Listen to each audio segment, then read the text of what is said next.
Good evening, good afternoon. Welcome to another episode of CK Stories from the Heart. There are people who enter the world of education because it's a job, and then there are those who enter it because it's a calling. And on this Father's Day weekend, we are reminded that some leaders carry that calling not only into their schools, but into their homes, their communities, and the lives of the young people they serve. Today on CK Stories from the Heart, we sit with a man whose journey reflects purpose, discipline, faith, and a deep commitment to shaping the next generation, both as an educator and as a father. From the rich soil of the Mississippi Delta to the vibrant educational landscape of Fort Bend County, Texas, Dr. Paul D. Fowler has walked a path defined by service, leadership, and transformation. His story is one of resilience, growth, and a relentless belief that every child, whether in his school or in his own home, deserves a champion. As a devoted husband and father of four sons, Dr. Fowler embodies the strength, steadiness, and love that Father's Day calls us to celebrate. He is not just an administrator, he is a builder of people, a cultivator of culture, and a leader who understands that excellence is not an act, but a habit. And, and as he often says, the goal is simple: get 1% better each day. So today we honor fathers everywhere, the mentors, the protectors, the teachers, the guides, and we shine a special light on a father whose leadership extends far beyond the walls of a school building. This is CK Stories from the Heart, and this is a Father's Day story of Dr. Paul D. Fowler. Let's bring Mr. Fowler to the stage. Hello, Hey, sir. hey, great afternoon, sir. Happy Father's Day. Thank you, and the same to you. I appreciate you for being here with us today. Yes, sir. And I really appreciate the opportunity to share with you and others out there who may be listening. So I'm very thankful and grateful to you, sir. Well, yes, sir. I really do appreciate that. And if there's anything, is there anything else you'd like to say to the audience before we get into the show? Well, I want to send a special happy Father's Day to all the fathers, mentors, uncles, stepfathers, those men who have stepped up in a way that, hey, you cannot measure by money. No monetary value on their time and efforts, and also mothers as well, uh, women who may not have the man in their life, but they've stepped up as well. So I want to send a special thanks to my father, Reverend Gene Fowler, back in Greenville, Mississippi. Hopefully, he's tuned in. Some of the men that raised me as well. So uh, I love you guys, and I just want to say that today on Father's Day. So Well, I've got before we get going here, there's a Happy Father's Day greeting here that's in the comments here. You're more than able and welcome to respond to these. okay, And this is from Veronica. She says, "You too." I'm assuming she's talking about when you spoke of, the shout out to the mothers. oh yeah, And here we go. So, yes, he is a father. so, yeah. so let's get into your life story, your foundation here. Hmm. Can you tell us, growing up in Shaw and Greenville, what values from the Mississippi Delta shaped the man you are today? Well, most importantly, I was introduced to Christ by my father, my mother. My father was my pastor. He was my dad, teacher, my mom. Also, they taught us, myself and my three sisters, a lot of things. And so, those Christian values, being respectful, speaking to people when you pass by them, it doesn't hurt you to wave your hand. shake someone's hand, greet them. I think those things are missing. In these days and times, I tell people all the time, I don't meet a stranger. And those are some of the values that I learned early. Also, hard work. I mean, if you know anything about the Mississippi Delta, there you have to work hard. I mean, there's because it's an area that's overlooked quite often. Mississippi Delta, as I was taught growing up, is one of the poorest areas in the world, not just in the United States. And people that work tirelessly in the Mississippi Delta, some have gone on to greatness. I can go on and on about many people that have worked. They work maybe in the fields. They work for their family business, or what have you. But you have to have a great work ethic. You have to be respectful, and then also that Christian value, having a spiritual guidance that we have. Hey, you can make it in the Delta. You can make it anywhere. So those three things come to mind right off when I think about those different values that will shape you growing up in the Mississippi Delta. Wow. Well, I can tell you firsthand. I'm your neighbor to the east. I was born and raised in Mobile, Alabama. Mobile. So I definitely know about that Delta, and definitely there's a lot of history there that's rich and traditional that I think a lot of people need to learn and know about. It is. When did you first realize that education was not just a career path but a calling for you? During my freshman year actually, um, and also growing up, I tried to run from it. To be honest with you, Dr. King, growing up, I always had a love for people, for children. Both of my parents were educators. As I stated, my father pastor. I have many educators in my family, and so um, I tried to run from it. I knew deep down I loved working with people, but I wanted to major in broadcasting and journalism. And fast forward to my freshman year at Jackson State University, I love my Tigers. Um, I was I was blessed to be able to go to an elementary school called Pecan Park Elementary School, where would read to students and different things like that. And from there, it just struck me. We went a few times, myself and several other students, and from there, I changed my major. I called my mom first, and I told her, I said, I think I want to change my major to elementary education. And from there, I haven't looked back. At the same time, I still have the opportunity to use um, that broadcasting and journalism uh, background and things that I wanted to do in that particular field, and kind of mix it in with the educational format. So I love it, and I wouldn't trade it for anything. So that's when it really hit me that, hey, you can do this. And so I started out teaching elementary school, and now I'm middle school. I've done all levels. So that was the biggest thing then. And prior to that, to be honest with you, I would help out at church. I found myself kind of being a big brother to the younger children at church and in the community as well. So that carried over into my adulthood. So, who were the early mentor influences who helped guide your journey? Wow. Oh wow. Well, to begin with, I always talk about my parents. I have the best parents. My father, as far as a male role model, uh, man, one of his closest friends, Reverend Albert Calvin Jr., who was actually my middle school principal. Um, Coach Charles Hardy, my one of my high school football coaches, and to this day, I still reach out to them. So many people. My uncle Eddie Johnson, he just passed, and I love him dearly. Um, those men helped shape me.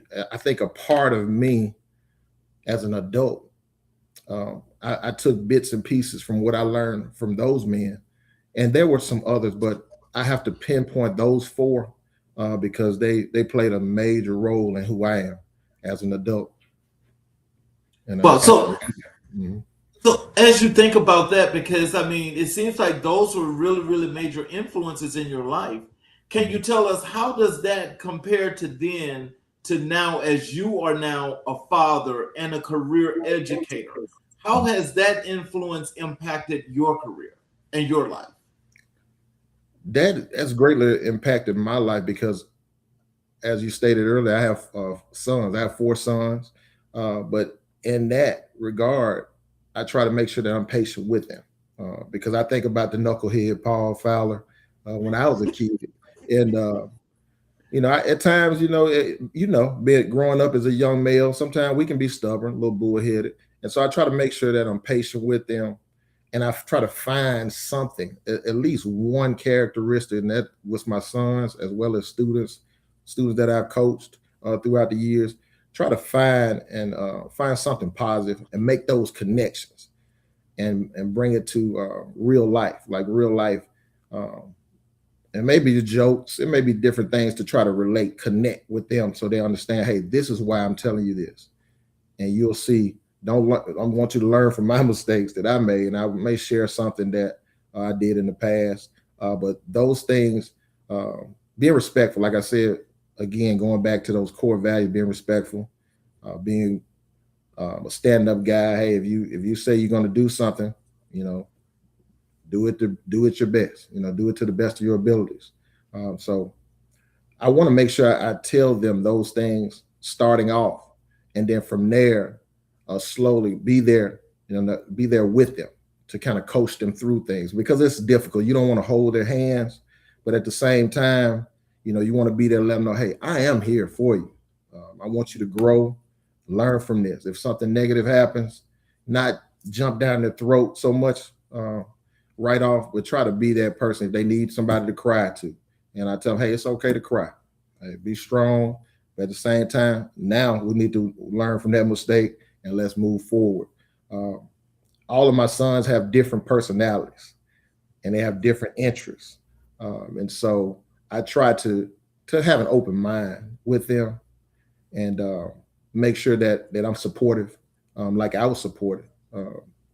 And so it's been a blessing to see them all flourish because they want, at the end of the day, they want to do well, and that. But at the same time, I want to make sure that I'm not overbearing, where I'm always on the case when they do things, uh, incorrectly. So Well, I've got a comment here. I want to make sure I say it right. And if I say your name wrong, please forgive me. But it's at Florine Jean, and I'll great. put this on the screen for you. He says, "Big shout out to my cousin for his dedication, dream, vision, and commitment to the development of youth in our schools and communities." Yes, that's my cousin, Mrs. Florine Jordan. Yes. Okay. Oh yes. Oh yeah. I love you. I love you. Thank you. So, how did your time as a teacher and athletic coach prepare you for leadership? Ooh. Okay. Well, as a teacher, I'll start with a teacher. As a teacher, my first few years I taught in my hometown, and so I got an opportunity to. I was blessed with that opportunity because the first thing for me was, hey, the first couple of years is kind of you feeling your way, you're learning, you're green as quote unquote. And so I had the opportunity to coach football. One of the students that I coached, his brother and I went to school together. So those things, it was more, I got an opportunity to learn on the job. And it was very important that I come in and do my very best. My principal, Miss Hattie Young, she was very helpful in there. We had some great teachers on the staff as well that were patient with me as I came in because I had skills coming in, but and the will to do well. And so I taught fourth grade. And what we would do, I tried to implement um, some things that I had interest in. And in turn, my students, they kind of took it and ran with it. We did well during my first couple of years. There's always test scores. We did well with the test scores, but at the same time, I made some great connections. Some of the students, a matter of fact, one of my students, I talked about broadcast and journalism. One of my students, she went on to become a news anchor And Oh, so, wow. yeah, so one of my first students in that class. And so, um, as I stated, I love coaching. I love sports too. So I had the opportunity to do that as well. And then from there, when I was uh, going back to school for my master's, uh, I had the opportunity to meet other uh, aspiring leaders when I moved to Clinton, Mississippi. And from there, it just took off, man. I got an opportunity to work in groups.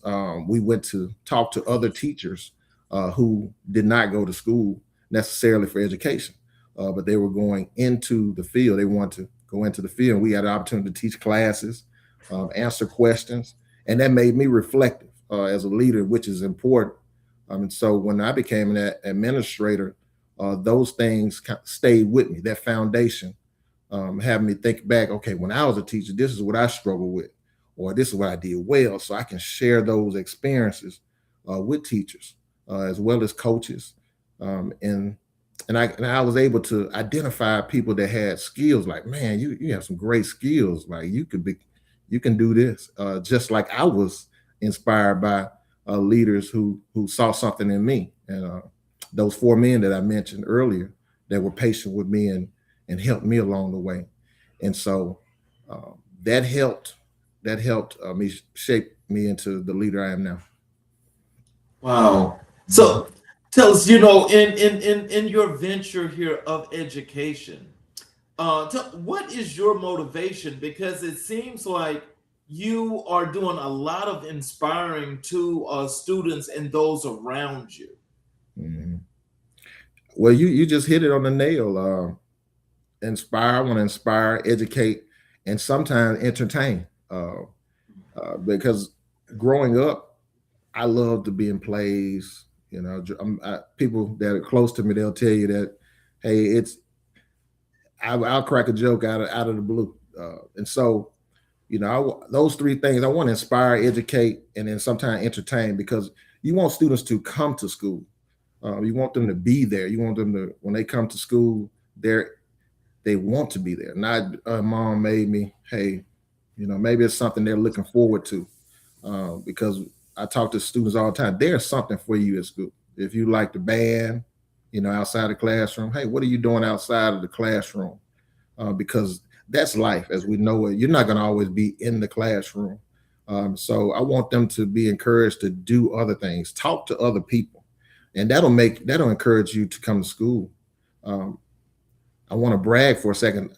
Our middle school, Quail Valley Middle School, this particular school year, this past school year, we had one of the top attendance rates in our district. And so I think that's not just Paul Fowler, but we have people that I work with, my colleagues, that, students want to come to school and be there. Their parents push them, we push them.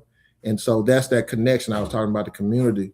And so, we want students to come to school to be there and enjoy themselves, not just, if it's just coming to school and you're doing math, you're doing science, you're doing social studies. After a while, hey, what are we going to do? And so that's why I used to use plays. Like I said, we used our plays that we did presentations. One of my cousins, actually, I'm gonna shout her out, Rose Wright, one of my fourth grade teachers. She pushed me as a kid. She inspired me as well when she taught us. We would do plays. We would do, I mean, you name it. And so that inspired me. I wanted to go to school because I looked forward to that. And so it may be sports, it may be the band, it may be drama club. So we tell students all the time, find your niche. There's a there's something for everyone, and that's part of the being in that community, being that big brother, big sister. The older students to the younger students, and so it's all a big family when you look at it that way. So I don't want them to think of just the academics, but the inclusiveness of it all. So tell us, Dr. Fowler, in your own words, what does community mean to you? Community to me is, again, making connections within all walks of life. I tell people I relate to people from infants to seasoned adults, for a better term. And it's a great thing when you talk about community, the families that within the families within the community linked together. Everyone doesn't always have to agree or have the same, like we said, political values. But if I see someone that needs help, they're part of my community, whether it be black, white, whatever it is. And so I want to encourage people to understand that in your community is not just the people directly in your community, in your town, wherever you live, like you said, in Mobile or Greenville, where I grew up. Community is linking everyone together in some shape, form, or fashion, having that love for mankind. So the community, you see a need, you help someone. All right, you love that person genuinely. Not you don't not always have to call people every day. Hey, reach out to your neighbor. You see them struggling. You see your neighbor down the street that needs something done, and you're great at it. Hey, lend a hand to them. And so, I think about community not just on a small scale, but globally as well. So those are things that come to mind for me. So, what does 1% better each day mean to you on a personal level? Mm. On a personal level, being reflective. I'm gonna go back to that. Um, my prayer every morning. I told my wife my prayer every morning when I get in the vehicle headed to work is, hey, if I can help somebody, if I could be a blessing and not a hindrance, then then I'm doing what I need to do for that day. Um, my thing is I want to be reflective and look at, hey, what did I do well today versus what did maybe something I need to work on. And so when I see something I need to work on, a lot of times it doesn't help you to just make a big fuss about it, be reflective about it, seek out support, seek out resources. If you're not great at something. So I'm speaking to me, but I'm speaking to all of us as well. Those things, when I say 1% better, uh, I want to do better than I did back in August, at the beginning of the school year. I shouldn't be the same Paul Fowler in 2026 that I was in 2024 or 2018. So that's why I always say that 1% better, and it kind of keeps you motivated internally, because you have to find that motivation within yourself, and I seek those things out as well. I saw that um, in the past, and it stuck with me. So I try to dig where I can to find some motivation where I can inspire myself first, and then from there inspire others. So that 1% better is being reflective and just working on yourself, so that you can improve. And I still have a lot of improvement to go, even though I'm over 40, well over 40 now. Those things that keep me going. Mhm. We have another comment here. There's a hi here in the comment. All right. Hello. And let's talk a little bit about your leadership and assistant principal work. Hmm. What is the heartbeat of your leadership philosophy as a school administrator? Ooh, that's a great question. Um, one is one of the, well, actually two things with me. Uh, I believe in teaching and educating comes from behind the heart and not from behind the desk. And on the second thing is making connections, um, being relatable, listening, talking to people. And so I believe in having that love for students. I have a love for students. I have a love for people, and I want to see people doing well. And so anything that I can do for students, I try to make sure that I do that, whether it be academically, whether it be socially, whether it be, hey, calling parent, hey, I noticed something. Mm, let's work together on this, or maybe pulling that student to the side. Hey, I see you sitting by yourself. Hey, there are some other students over here, or I have a maybe have a little joke for them or something like that, just to encourage students, and again with making connections, and then with um, teaching from behind the heart. I have to have that openness with teachers that I serve as well, supportive of them, listening to them, because I said earlier, I have to see myself sometimes in them at that stage. And I have new teachers. Sometimes you have teachers like myself that have families, so you have to have an open mind, have an open heart, and have a heart for people, because it's your servant at the end of the day. And that's how I take the position, and that's the position that I take daily. That I'm a servant, and I try to make sure that I'm in a good mindset. That goes back to that 1%, where I can be a great help to not only the students, teachers, the people that I serve in my school community, whoever I come across that day. I don't want to be the person that causes them to have a bad day or have them discouraged. That goes back to being a blessing and not a hindrance. And so, that's something that I'm really passionate about.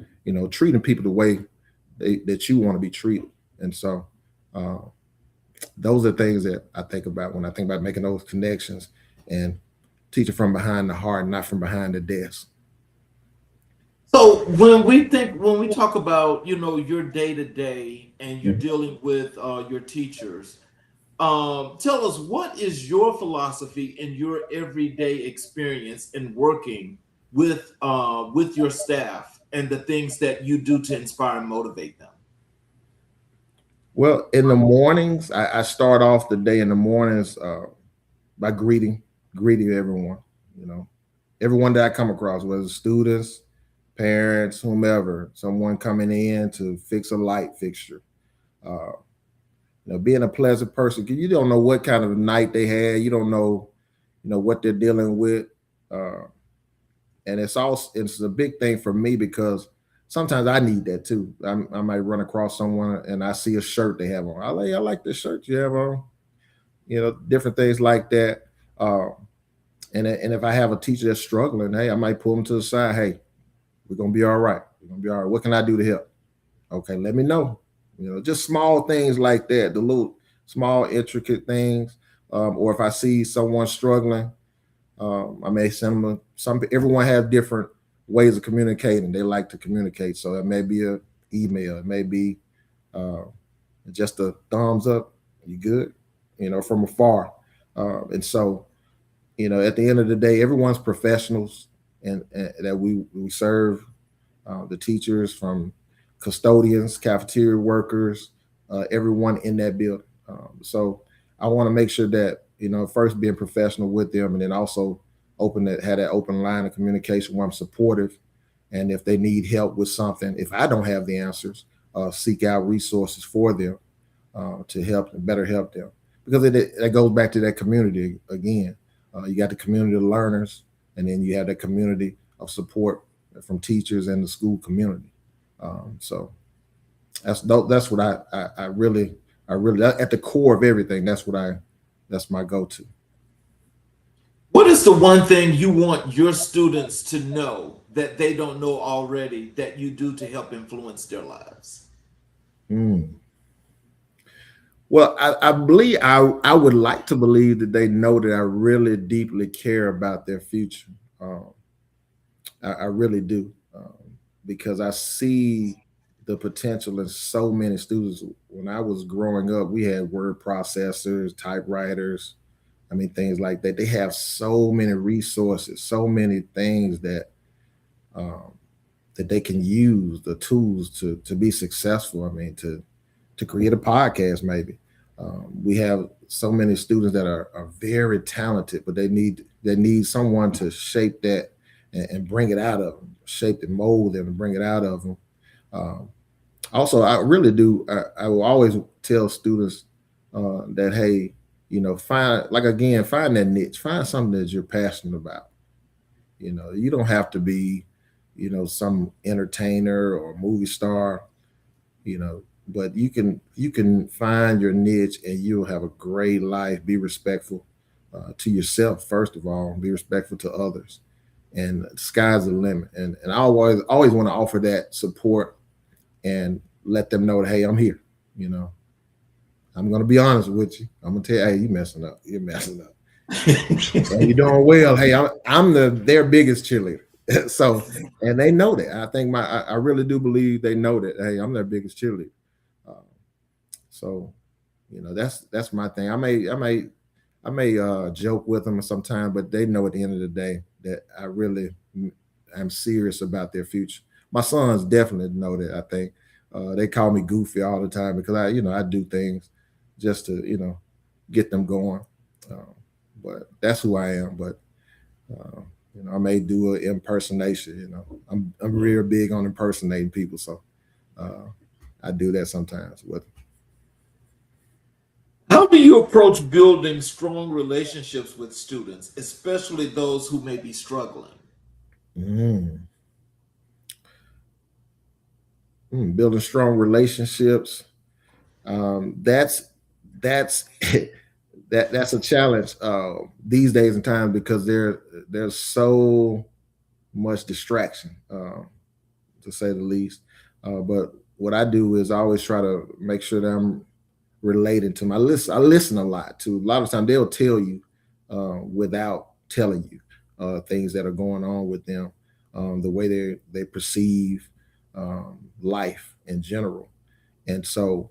Um, I always try to relate to them and talk about, hey, this is what I noticed, this is what's going on, and I try to deal with facts versus um, what I perceive. So what I'll do is I'll talk about things that they're doing or our interactions or what I see with them, and we'll talk about grades, we'll talk about everything, sports, because I want to it depends on who it is. And then, with young ladies, I was blessed to grow up in a house full of women. So I had three sisters as well as my mom. So, the young ladies is easier for me as a guy sometimes to relate to a lot of things that they have going on because I had sisters. So I try to relate and listen. And I said, okay, well, and I ask a lot of questions too. So, I ask, hey, if you're struggling in social studies, which is one of my favorite subjects, I did well in that. I would, offer, hey, this is what you need to do here, and it may sometimes they take it, sometimes they don't. Or with behavior, in a certain class, okay, so what's going on? Why did you do this? Or what made you so upset? You know, I try to listen, be a listener, ask questions, and not assume all the time. Um, and so I'm not a certified counselor, but at the same time, I really, like I said earlier, that at the core, I believe that teaching comes from behind the heart. You have to actually care, and I really do care. I want them not to have those distractions or apprehensions about school, about talking to people, or how to communicate with others without shouting or getting attitude, different things like that. And so I bring it to their attention, and I want to develop them not only in the classroom again, but the character building, social emotional learning is a big key these days because it can, like I tell them, hey, I can't come up here and just go off on everyone. I'll be at home, you know, trying to figure out how to feed my family, where my next meal is coming from. And so I try to make them open, have their eyes open to different things like that. And then again, like I said, I'm their biggest cheerleader when they do well. So that's my thing with them. What does effective school culture look like to you, and how do you cultivate it? Mm. Respect, one, respect, mutual respect for yourself and the people that you serve, um, the school community, entire school community. And what that looks like is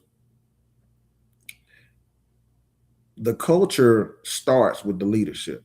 So I can't tell my teachers, my students, hey, be respectful, talk, listen to people, open the door for the young ladies, for the guys, do these things. If I'm shouting, screaming at everyone, coming in, walking right by people, uh, if someone's struggling in math and I'm great at math, well, then, oh well, you have to figure it out. So when we have opportunities, in our building. Those people that specialize in math, specialize in social studies, science, English. Hey, those are the people that we ask. Hey, let's try to stay back and mentor and tutor students. Those things have to happen. We have a strong PTO. Parental involvement or parental engagement is such a key, and so from the students, teachers, administrators, cafeteria staff, the front office staff, parents, PTO, everyone involved, local businesses. When we have parent night out, hey, we need everyone involved because you play a big role in those students' lives, and that's where we want to look at the core students. They're learning, and not just learning academically, but they're learning how to be productive citizens, and so that plays a huge role in creating that culture. But it has to be invited, it has to be welcomed uh, by everyone, and everyone buy in. It may take a month, it may take 2 months, sometimes it may take a school year or 2 school years. But at the end of the day, there's a proactive effort. There has to be a proactive effort from leadership, and that's where we come in. Leaders not only in the school, but leaders in the household, leaders in the community, and thinking about those students and what they need, and from there, pointing out those great things that they do, and then when they have slip ups or things that they need to work on, being respectful, being supportive of them, and that creates a culture of positivity, of encouragement, again of respect. And so, at the end of the day, that's what you want. Uh, and it may not come, like I said, it may not come overnight, but at the end of the day, you want to work towards that. So, how do you balance structure, accountability, and compassion in your leadership style? Mm. Well, as I stated earlier, I love to. I'm more of I'm not a person that I'm not your traditional administrator. If that makes sense. Uh, the structure portion of it is, again, coming to work with the mindset of getting 1% better every day. And what that looks like is me coming in, okay, seeing a need. What can I do to support? What can I do to help Paul Fowler? And then from there, reaching out to my resources. And my resources are, sometimes it may be students. I may know a student who's very influential.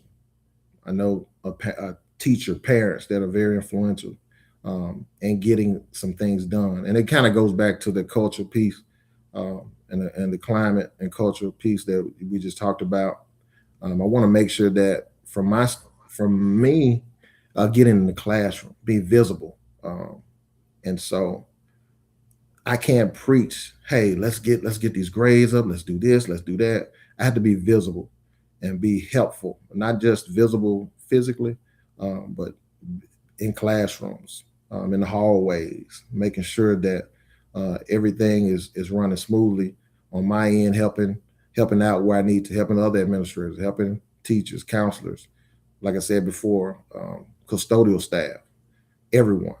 And so that structure part of it is ensuring that everyone's where they need to be, if that makes sense.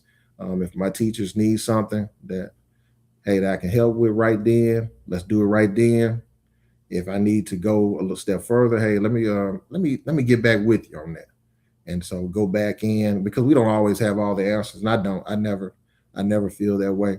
Um, so I want to make sure that I do those things so that when we come back to school the next morning, um, go back to that 1% better. I want to see some improvement, academically, less less arguments with one another, things like that. So I always want to improve on those things, and extracurricular activities, being there. Students love that when they see their principal, their mom, their dad. They see someone that teaches them, someone from the community there cheering them on. Where they have a choir, concert, orchestra. We have orchestra. um, ac- athletics, whatever it may be.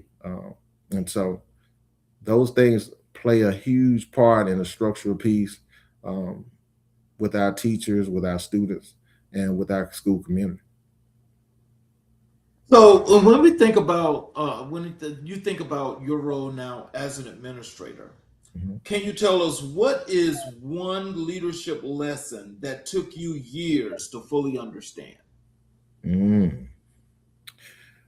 One leadership lesson, that there are several, but this one is something that I think many of us as leaders, in education deal with, and that's delegating time. I mean, because you want to see things done, you want to be here, you want to be there, you want to make sure things are right, but at the same time, you have to take care of yourself, um, to make sure that you're physically, emotionally, spiritually able to lead. And so I had to learn. I'm still learning that to a certain extent that, hey, you need to slow down sometimes because you're going to run yourself, you know, ragged. You're going to get yourself sick, trying to do too much. And so I think with me, that's something that I had to try to slow down over the years. Um, I felt like, hey, I'm young, I'm healthy, I can handle it. Okay, make sure you eat, properly. Take a second to eat something. I had a principal. Well, I had a principal. She's almost like my I call her my school mom.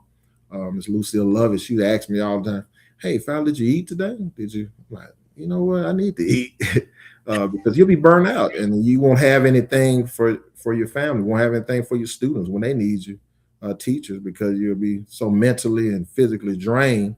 And so Mhm. there's a pace, that I've been learning to take, as well, to try to slow down sometimes so that I can, be at full strength, for others. So I think that's something that sticks out for me. So, how do you support teachers in becoming the best versions of themselves? Mm. Well, we have well, I have an opportunity to go to classes and observe, quite a bit, and I have opportunities to share with teachers one on one, and sometimes, different things that I've seen or I've used throughout the years, to help them, in their instruction. And so I try to offer those things, and a lot of times when we talk after, they've taught the class, or we're talking, post, um, conference after, um, an evaluation, we'll get an opportunity to talk about some things, and we'll see. Oh, like, well, I saw it this way. Okay, well, this what you were trying to do. Okay, well, look, let's try it this way next time, and I go from there. So there's a good thing for me because, um, there's a different set of eyes on things, and sometimes teachers they're very open to it because they say, oh, okay, well, okay, I didn't see it that way. And so that's that dialogue.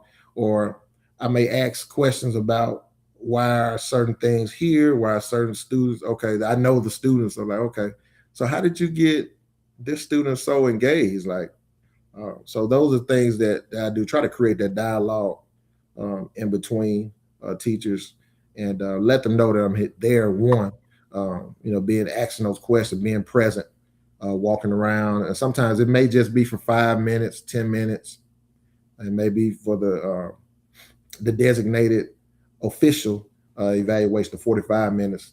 But I want to make sure that I'm there to support them. And at the end of the day, I always let them know that, hey, let me know, if you need any help. I always try to offer that. And there may be some times where I have to give some constructive criticism, but at the end of the day, I want them to know that it's not a I got you.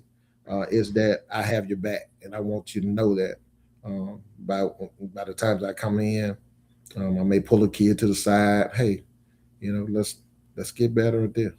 Um, and I want them to see that. I want them to know that, hey, I'm here for you. We're on the same team. Hmm. What is the most rewarding part of serving at Quail Valley Middle School? The most rewarding part is seeing students mature, seeing them succeed, seeing them, uh, you know, become leaders, help others, see them win, and not just necessarily win on the athletic fields or in different competitions, but them coming up to you and telling you, hey, look, I made it, I did this, or I improved on this, or you hadn't seen me in your office this week, have you? You know, just then that they're aware of it, that they want to do better. That makes me feel like, hey, you know what? Maybe I said something, or I've done something, or been an influence on someone where they want to do well. Uh, this is not Quail Valley, but I had a student. I didn't know this at the time that she had one of her parents went to my alma mater, Jackson State University, and her mom received her doctorate. And one day we had dressed up. It was one of those special days where you dress up like a teacher or whomever at school, and she dressed up like me because I had a picture in my office uh, on my graduation day. And so she said I wanted to dress up like Dr. Fowler. So I almost cried that day when she did that. I have a lot of those stories like that. That really touches home to me. I had a student that wrote me a letter. Had dropped out of school before, things of that nature. And we connected, and I always tried to encourage her.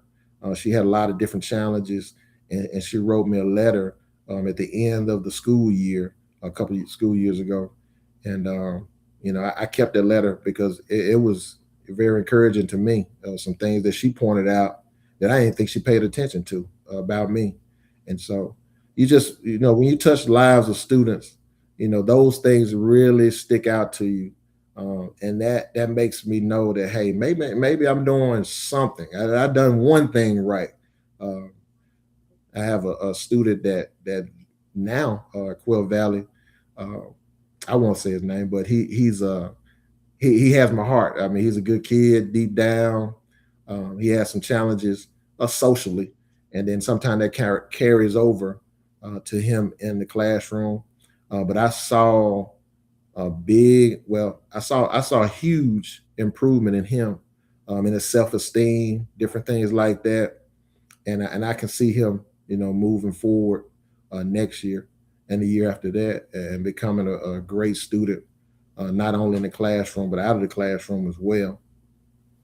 And so I'm gonna add one more, one other student that we have.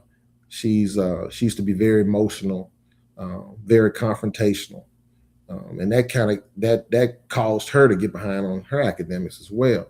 But toward the end of the school year, I never she if she came to my office, it was just to say hello. I mean, she stayed out of the office. She improved well. Her parents, they're very proud of her. I'm proud of her. Our counselors did a great job of working with her, her teachers, and it goes back to that community. Those are success stories that you don't see on the news all the time. But I take them right here, and it really makes me inspired. And so those are some things that I can think of as far as inspirational stories with some of my students from recent. How do you navigate the challenges of modern education while keeping students at the center? Mm. Again, I want to. I see myself as being resourceful. If I don't know the answers to some things, because every education changes, just like life, everything's changing every year, and so there are some things that I need to go and research as well. And so I try to stay on top of those things, research, ask questions, and if students have questions that I don't have the answer to, we have very bright teachers. I mean, extraordinary teachers that are very well versed, and they go to different professional developments, myself included, administrators, and we pick up some things. And I may see it one way and get it. I'm like, okay, get it right off, and take notes. And I share notes with teachers. So to go back to your question, many times students that need those extra um, supports, as you would say, There are teachers that are have some great teachers that help, like willing to help with tutorials. Um, hey, pulling students during their PE time. So I want to make sure I make that my portion of that, or my role in that, is making sure I identify those quickly, so students won't get left behind or fall through the cracks. And so I want to make sure I stay on top of those things. I'm not the best math person, but I know someone who is, and I can get those students with them, and then make sure that I study and listen when I go into classrooms and catch on to certain things, because the important thing again is at the source is those students, making sure they know what they need to know, and know the core values and the core structures of those disciplines within English, math, social studies, science, and then they can be successful at the end of the school year. Well, before I go to my next section, I just want to tell you that, I'm sure your students more than appreciate you, because I hope that, and with the audience that's listening today, I'm more than sure that they appreciate you as well.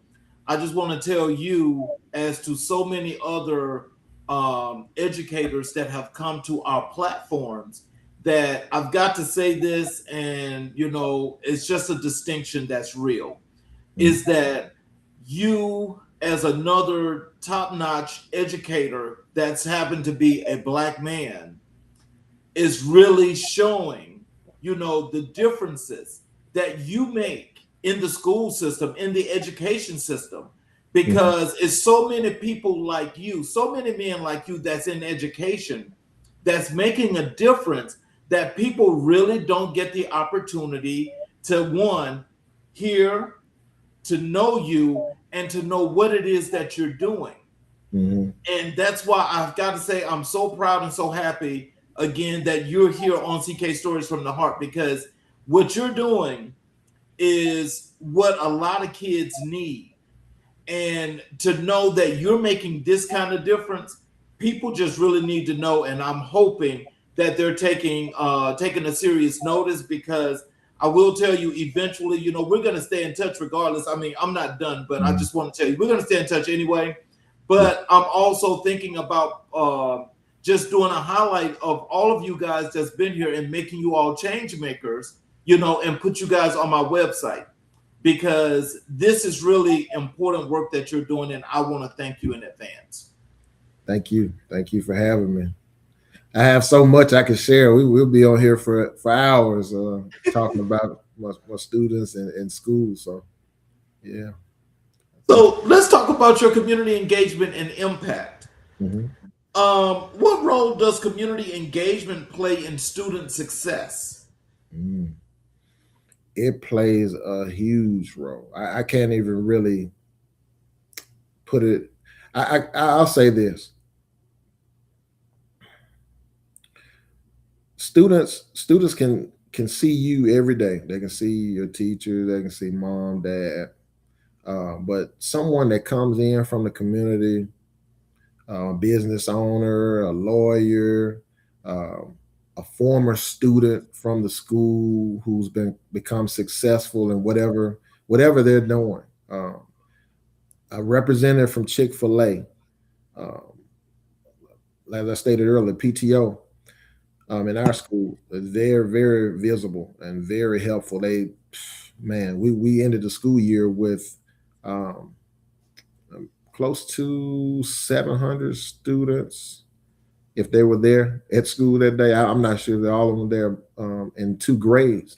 They pulled out the Kona ice truck at the end of the school year, and so they see people that, hey, man, they really care about me. They didn't have to pay for it, at all. They didn't have to buy anything, and they see people that come in, that's not mom and dad, it's not their teacher, someone at the school, that really inspires them, and they ask questions. Now they're having questions.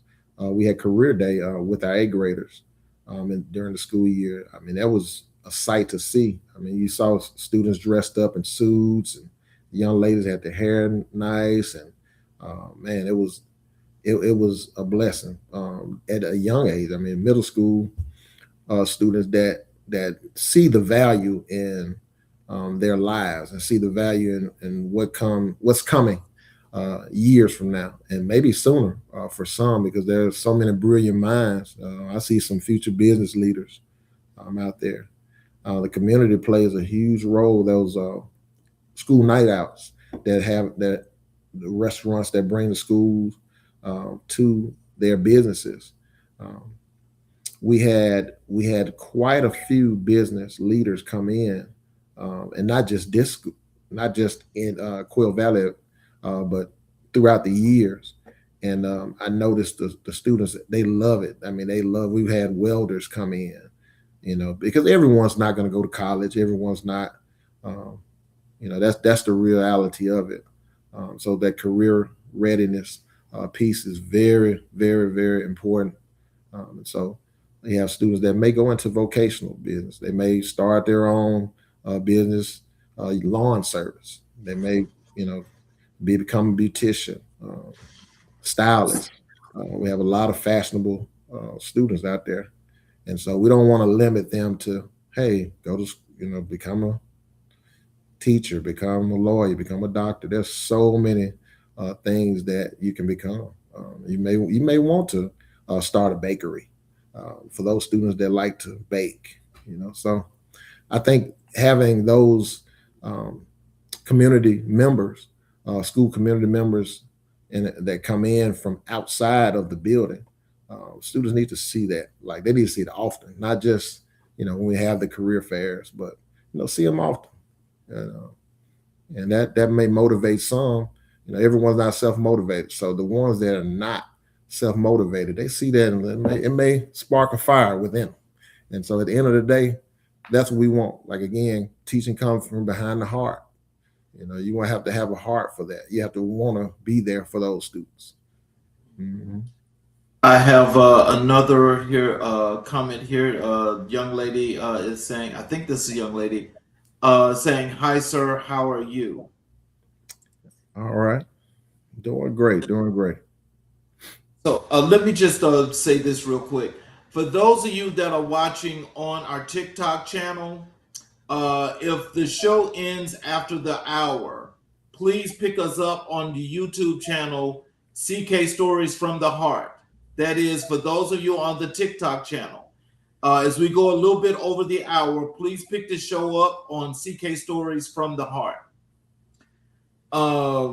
So, how do you build trust with families and community partners? Well, I feel like I'm a I try to just be my genuine self. I tell people all the time, hey, Dr. Fowler, like, hey, it's fine. You don't have to always call me Dr. Fowler because I always say I was Paul before I was Dr. Fowler. So just things like that, being relatable to people. I would try to remove that wall of, hey, administrator over here, teachers over here, students over here, people from the outside that come into the school. I want to be I want to be a person that is, like I said, I'm relatable. I think I enjoy talking to people. I don't meet a stranger. My family will tell you that. I talk to everyone, and so I genuinely, when I meet people, I genuinely, hey, how you doing? Who are you? Okay, nice to meet you. And so um, I'm a person that I'm just myself. I'm Paul. I don't know what else to say. Like I said, I like to laugh. I like joking. You know, I like talking about sports. I like talking about history. And so I genuinely, when I meet people, I just be myself and let them know, hey, if I have my card on me, hey, here's my card. You got any questions about your child? If it's a parent, if it's someone that comes in that a community leader or a community member, let them know, hey, yeah, this is my number. Reach out to me. Hey, we want you here. You know, parents at the same time. It's great that I have sons and that I'm a parent. Like I said, I'm able to relate up to a lot of people because I grew, like I said, I grew up in a house full of women. I have sisters, and then at the same time I have sons. I'm a dad. I'm a husband. I'm a brother. cousin. So, I try to instill that, hey, I'm listening. I want to be. How can I help you? That customer service is very important to me. So I want to make sure that I'm my genuine self, and I just listen, talk to people, just share things with them. Make them feel comfortable when they come in, and just let them know that, hey, if you need anything and I can help with it, I'll do that. If I can't, right off, I'll find someone who can. Your child is safe with me when they're at school, and I do my best to make sure that I serve whomever that I cross paths with. So, what are some of the most meaningful community initiatives you've been a part of? Mm. Um, Let me go back. Well, one thing that I always say, I always talk about when I coached. I got an opportunity to meet quite a few people that I still talk to today, and I think outside of the classroom, or outside of the halls, the extracurricular activity, I got an opportunity to do quite a few things. One thing that we did when I was teaching, we did this called Boys to Men. Myself and actually our superintendent at the time, his son worked with me. We worked at school, so it's only a few of us. We are actually, if I'm thinking correctly, we may have been the only two males on staff at that time. And we worked with young men after school. We coached a little basketball with them. Um, and fast forward to now, I'm glad you asked me that because I've been looking up how to become more involved with big brothers, big sisters here in the Houston area. And so I've been emailing back and forth with someone, and maybe hopefully we can get that in our school, and I can become personally involved as well as All Pro Dad, the former football coach Tony Dungy. He has a program that I was introduced to when I was living in Mississippi, in Clinton, Mississippi. My oldest son, Christopher, was in school. He was in the ninth grade, I believe. And so I talked to a few um, male administrators here in the Houston area as well, and they have it going. They have it up and running, and they've spoken very highly about it, and I've observed it a little bit. So those are some things that I look at. There's so many things. Um, when I taught and coached in Jackson, Mississippi, there was a partnership that we had with um, it was Hines County. It was more so like a mobile health unit that would come to the school, do screeners and different things like that. And so that was a great partnership. I was the school liaison for that. So many things, but those are some impactful things that come to mind. So, how do you ensure that students feel seen, valued, and supported beyond academics? Mm. Well, I often bring up this that when we are actually in the school, it's very tough for everyone to get that one-on-one time. Like you're talking about 1,000 students, and so whenever I have an opportunity to shout them out, whether it be during lunch, whether it be during a game, activity after school, um, during when we have an opportunity during awards days, newsletters. Those are some very opportune times for those students to get those shout outs.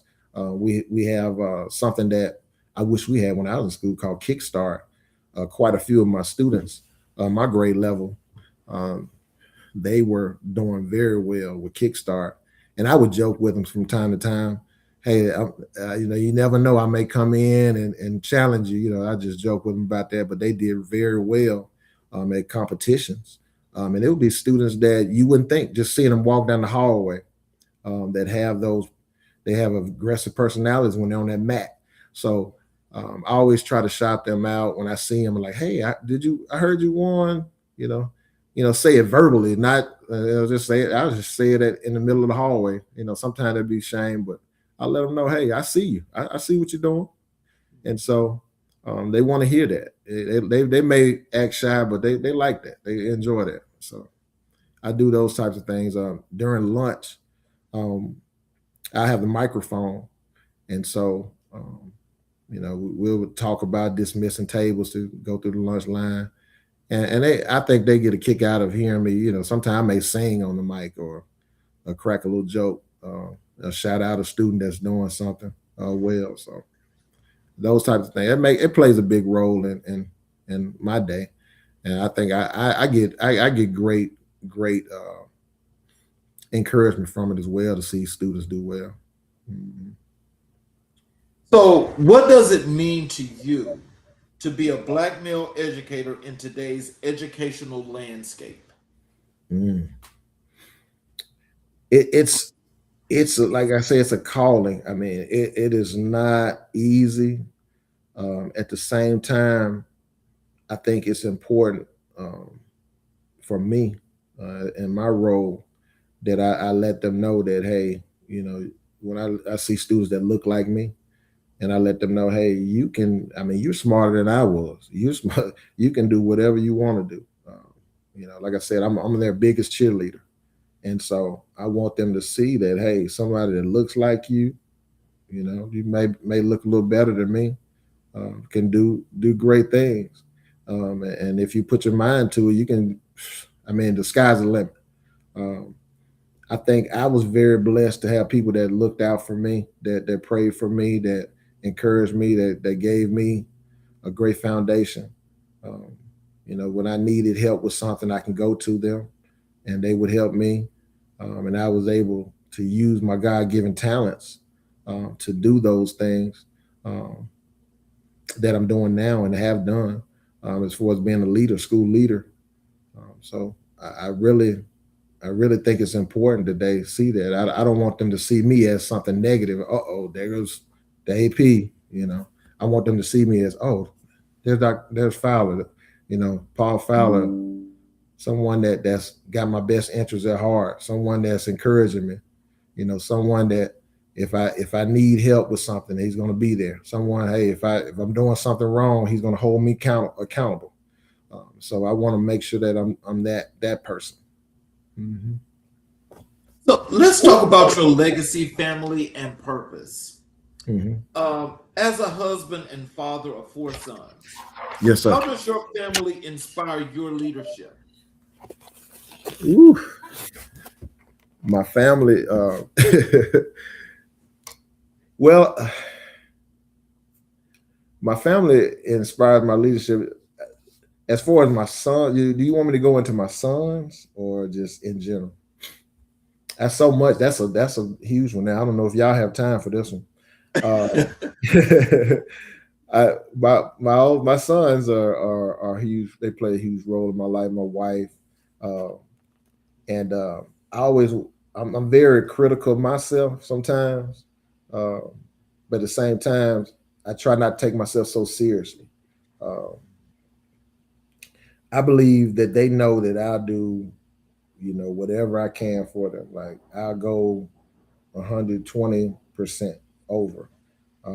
My oldest son, um, he went off to school and he's done well. My second son, he's doing well in school. My twins, they're doing well, and they're about to go off to college. And I've just seen them grow.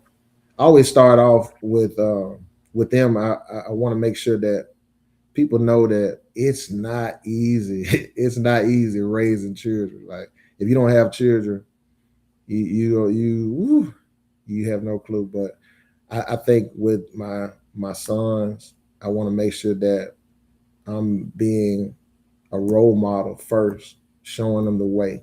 Uh,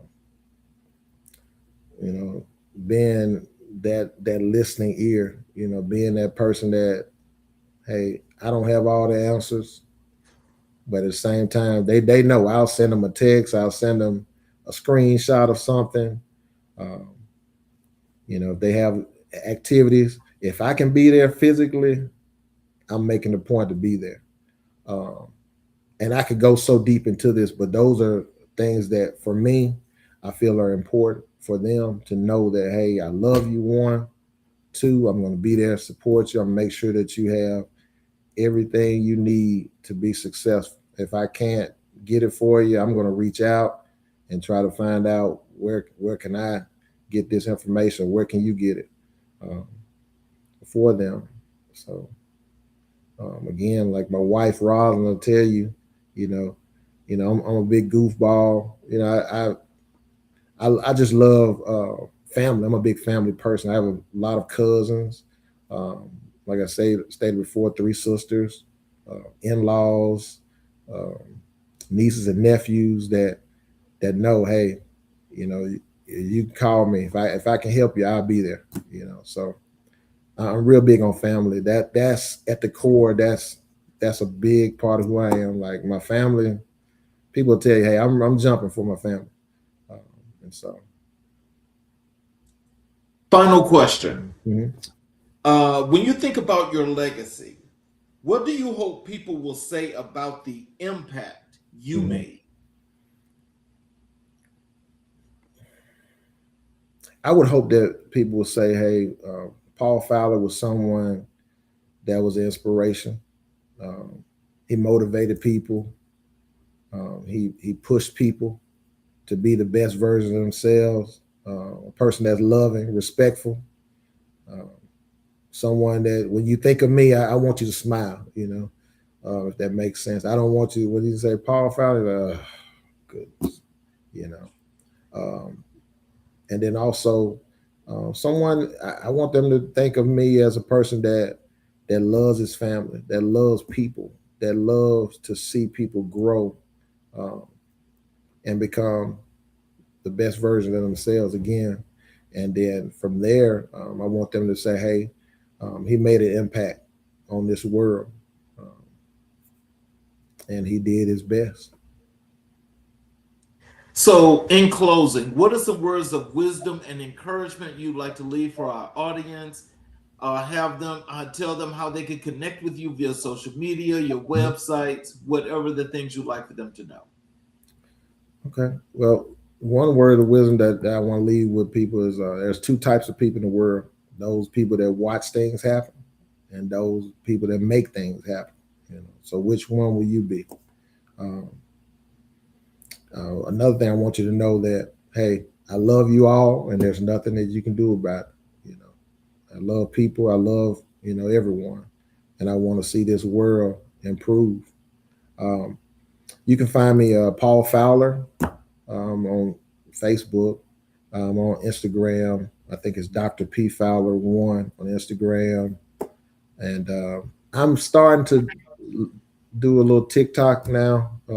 Not necessarily post things, but I'm kind of peeking in there to see what it's about because like I said, I have young people. I work with young people. My sons, they're on there, family. So, and then also I'm on LinkedIn. That's where we met. Um, so Paul Fowler on LinkedIn, and the website. Hopefully, I can have a website up at some point, but I don't have a website personally right now. Well, but when I close the show, do you have a few minutes after I close the show? Yes, sir. All right. For those of you that have watched the show and still watching the show right now, I want to tell you how much I appreciate you for tuning in on Father's Day in particular and listen to what Dr. Fowler had to say, not only about his family, but how community and his work as an educator in the school system, the things that he's making a difference in doing, and that impact that it has on the community. It's very, very important.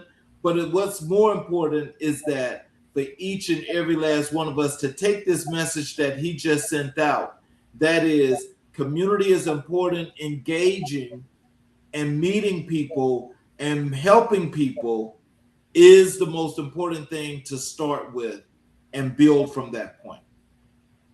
So, in closing, I want to say, Dr. Fowler, your story reminds us that leadership is not about titles, it is about service. It is about showing up with consistency, standing firm in your values, and believing in the potential of every child who walks through the doors of a school.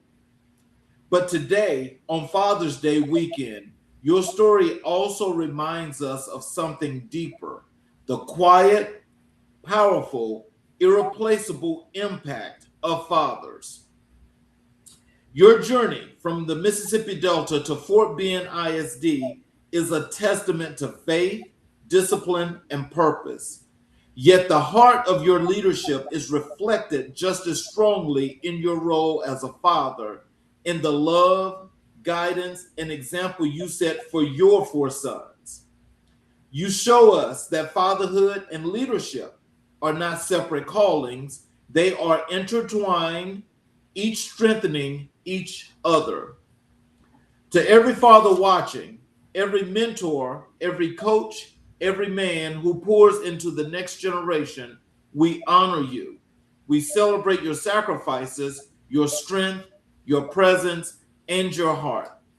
Dr. Fowler, thank you for the way you lead, the way you serve, and the way you father. Your story is a reminder that when leaders lead with heart and when fathers lead with love, entire generations rise.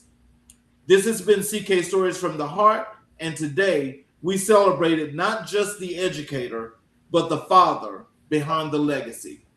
Thank you all. Have a great afternoon, and please tune in next Sunday as we have another great show for you.